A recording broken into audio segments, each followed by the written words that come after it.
Hey guys, welcome back to Forward Drive is Life. Today I'm gonna fit 37-inch tires on my Toyota Tundra.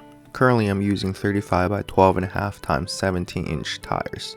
To get the actual tire size, we measured the tires diameter and width. Here I want to do a special shout out to Koritas tires and my good friend Kai from Tinker's Adventure. Koritas tires are kind enough to give me a good discount on already heavily discounted 37-inch KO2 tires.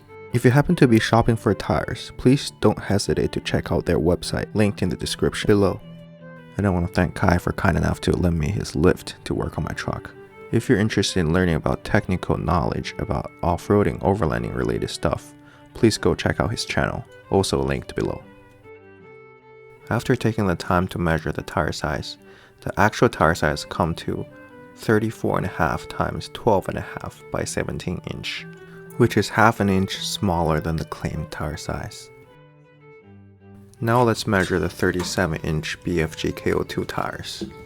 A lot of people I know told me that KO2 tires or BFG tires in general run a smaller size measured than the claimed size.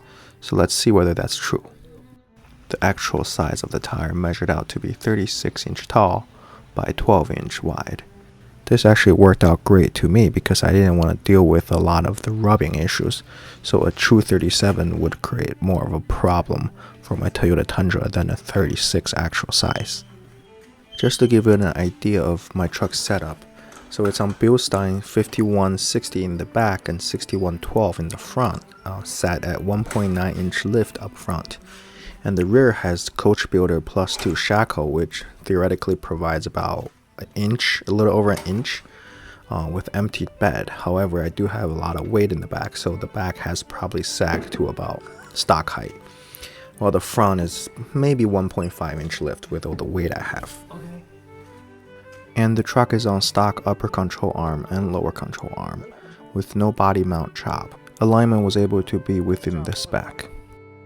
Here's a little quick time-lapse video I made of the installation or tire swap.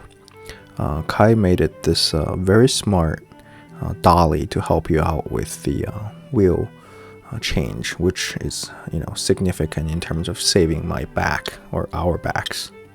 I do believe for a full-size Tundra, 37 looks the best. I'm going to show you how close it is to the suspension components on my Tundra. First is the front sway bar. As you can see here, the driver's side is fully turned to the passenger, and there's still a very healthy amount of gap between the tire and the stabilizer. Now let's look at the upper control arm. As you can see here, there is about an inch of a gap between the upper control arm and the tires.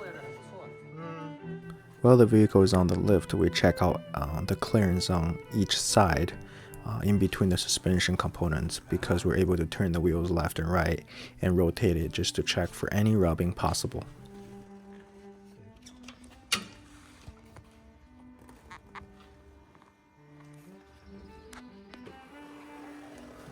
See the gap between the back of the tire and the body mount? There's a good amount of gap. However, the vehicle is fully drooped, so we're gonna check it again while the vehicle's on the ground.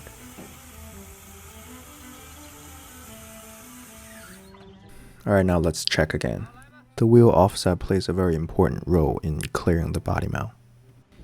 I'm turning the tire all the way to the passenger side, and wow, there is barely any gap left. However, it's not rubbing, it's not touching. Keep in mind that this is on a flat ground. It's still not completely pressed yet or compressed yet in terms of suspension travel. So it still could be rubbing a little bit going off-road, but that's not bad at all for a 36 actual inch tire fitting on a stock truck without body mount chop. So here we're trying to get a shot from above it, above the closest point, and it looks like it may not even be rubbing even off-roading, because it's not going past, like no part of the tire is going past behind the body mount, which is good. And while the vehicle is on the ground, we're checking the upper control arm clearance. As you can see here, it's clearly not touching. The body mount clearance on the driver's side is a different story. As you can see here, we're checking the driver's side now. It's literally like touching, but not touching. And I did experience slight little bit of a rub on that part while the suspension is compressed. So that's it. I didn't have to do a whole lot to fit 37s other than giving it a mild lift, about 1.9 inches, and switching to a positive 35mm offset wheels. In my opinion, this is the sweet spot for the wheel setup to fit 37s on this Tundra. And it's also very helpful having the KO2 tires being almost an inch undersized from 37-inch. I will acknowledge that the truck does seem like it's sagging just a little bit in the back, and I'm gonna address that later.